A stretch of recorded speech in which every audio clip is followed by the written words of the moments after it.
All right. This time around, I want to talk to you a little bit about your peak miles.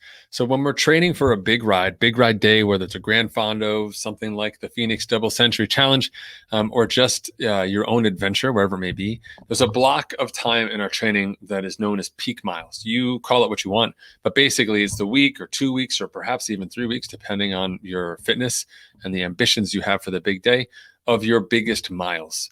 Sometimes it's just a weekend and it's a couple days on the weekend back to back. Other times it's a weekly goal. We say, hey, this whole week I want to hit this big number. Whatever it is, hitting peak miles in your training is both a mental and physiological challenge. And I want to break down both of those for you today. From a mental perspective, those peak weeks are designed to test your resolve, right? Like being successful at these longer events requires you to knowingly enter a space where you know things are going to be tough, where you understand that you're going to be challenged, where you're not just life choices, but also route choices, clothing choices, pacing choices, friend choices, course choices, all of that will add up into a place where you'll say, I'm not so sure this is really a good decision. And that's part of the process. Part of the reason we do these peak weeks, peak miles, is to recalibrate you mentally for the challenge of the day itself.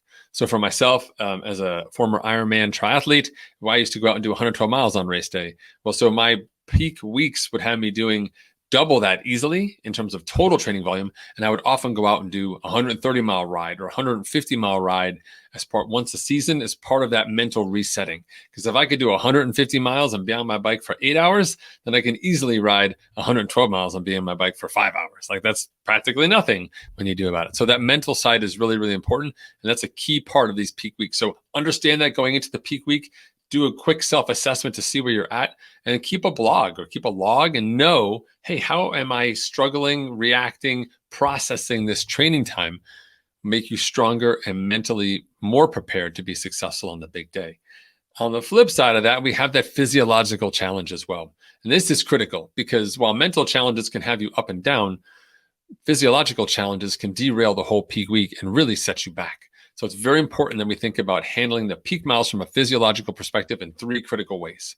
Number one, we have to make it achievable. So we want it to be a stretch goal, but not like a stretch goal with a gap that we have to jump over on our bike and pray that we make it to the other side. And if we don't, we may be broken. That's a bridge too far and not one that we want to cross so early in the season.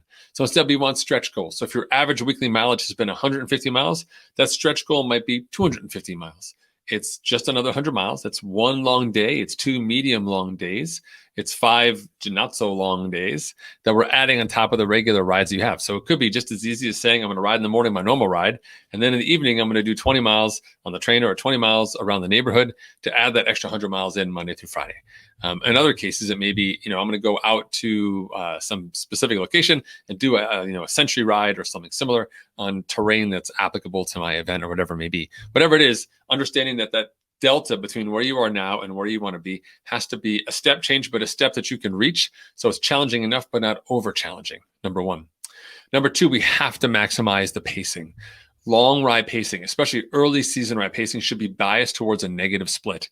When I look at the ride files of athletes in the early season rides, they almost always, when I hit the peak 20 minutes or peak 30-minute button for power, or for effort or for heart rate, and almost always is located to the front side of that file because we're full of energy, we're full of ambition. That first hill we hit, we want to be all about it.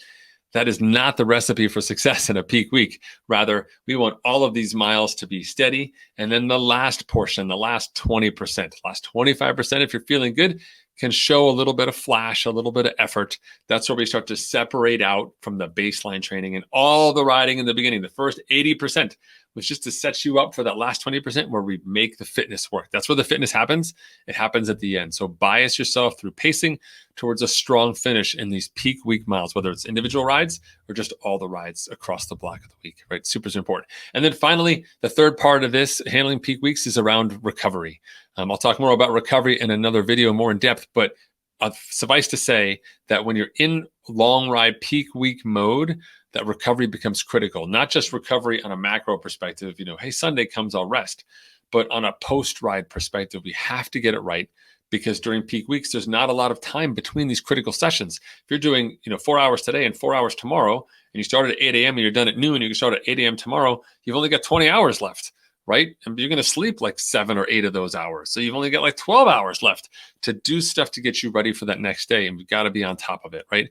So the recovery piece is nutritional, it's hydration, making sure you're refueled afterwards. It's self-care in terms of like stretching or recovery boots or compression tights or whatever you use. It's also making sure that the rest of your day is not full of stuff that's going to exhaust you. Doing a long ride and then doing yard work for 4 hours before another long ride tomorrow, probably not going to fly as well as doing a long ride and then taking your kids to go see a movie, or doing a long ride and then writing a book or reading a book, and finding other ways you can be creative during this block to make sure that you're still getting the rest that you need, you're still taking care of your body so you can be successful. Because these peak weeks, if you recall, are just part of this journey towards the event itself. So if you overstretch during these peak weeks, we don't get to continue the work to your event. Now we have to go into triage mode, back things off, and figure out what we need to solve so we can get you back on track to be healthy by the big day. So don't go too big with the peak weeks. Be smart. If you do it just right, you will peak during the peak and be ready for the big day. Best of luck to you.